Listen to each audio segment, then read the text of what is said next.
Live from our 7 Tasmania studios, your nightly news with Louise Huber begins now.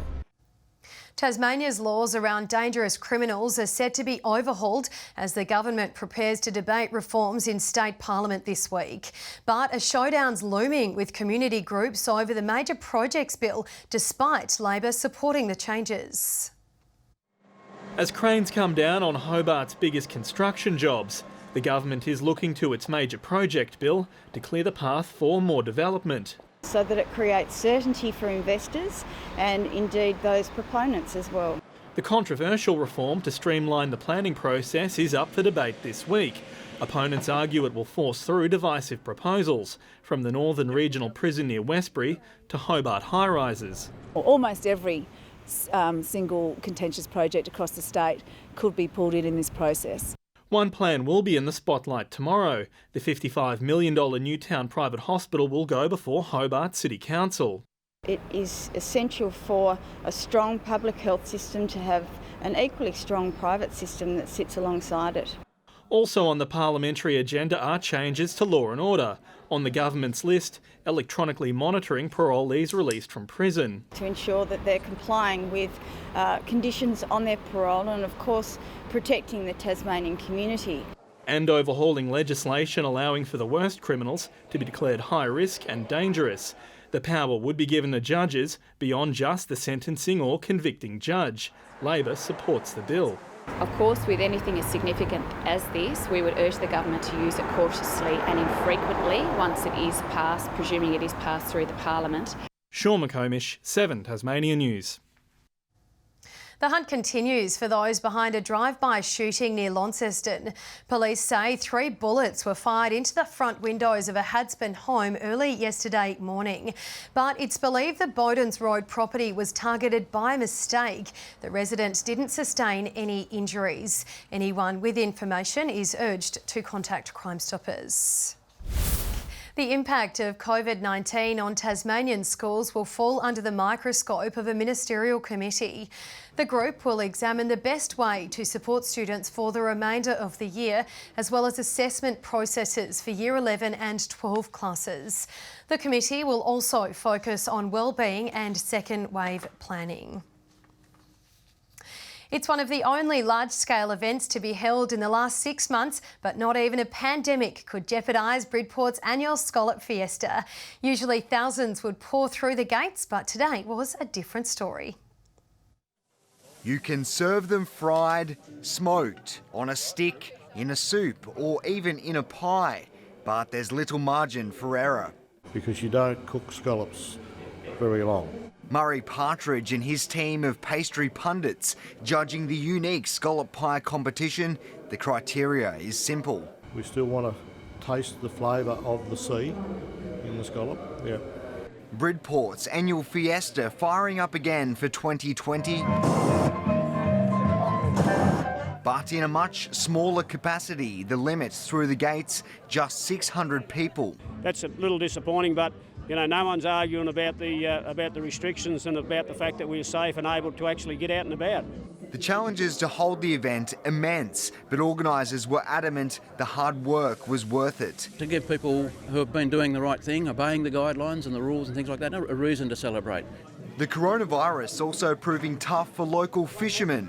A closure of restaurants and a drop in mainland and international demand posing a huge threat to livelihoods. We will be lucky if we do perhaps 40% in our factory this year compared to last year. Though today was a celebration, a return to a sense of normality, featuring a host of wanted and unwanted guests. Garth Burley, 7 Tasmania News. Around 200 eager gardeners have braved the rain for a special tree planting day south of Hobart. The green event aiming to boost morale during what's a tough time for many, while also increasing the habitat for a native endangered species.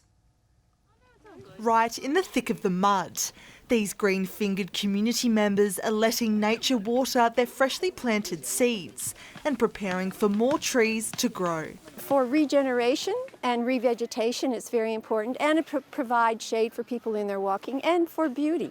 it's lovely, and it's great that we can revegetate Kettering. The planting event, surviving the rain and COVID-19's cancellation wave, while bringing the Kingborough community back together. Well, you can see how happy everyone is, and even if it's raining, it doesn't matter. Everybody's pulling together, and many hands make light work, and we're all in it together. Receiving extra help from around 30 international students, getting their hands dirty with other locals after a tough few months. Students that are here and basically stranded are able to feel good about giving back to the local community, and it really gets them out and about and experiencing what we have here to offer in southeast Tasmania. Conservationists also planting seedlings for southern blue gum trees to support the endangered swift parrot, which only breeds here in Tasmania.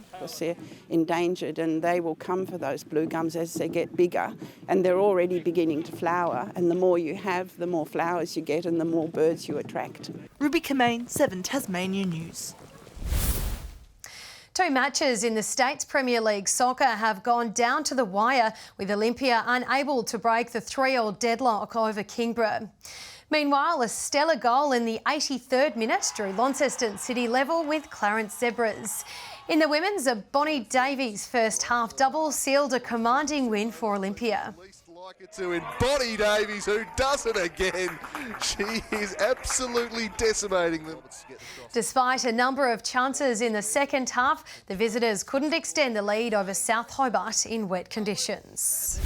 Evening 16 was the state's top today at Devonport, Launceston 15, 14 at Burnie and Hobart reaching 12.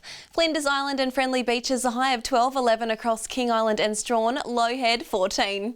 On the close-up shows cloud over most of Tasmania. Further out, a cold front is extending a cloud band over the southern WA coast, while high-level cloud streams over Western South Australia. Tomorrow, a ridge moves to the north of Tasmania, while several surface troughs remain over most of the continent. Southwesterly winds tomorrow 15 to 25 knots, swells up to 3 metres in the west and south and below 1 metre in the north.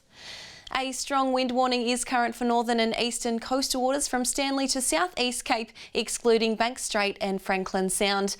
And a strong wind warning is also current for Frederick Henry, Norfolk Bays and Storm Bay.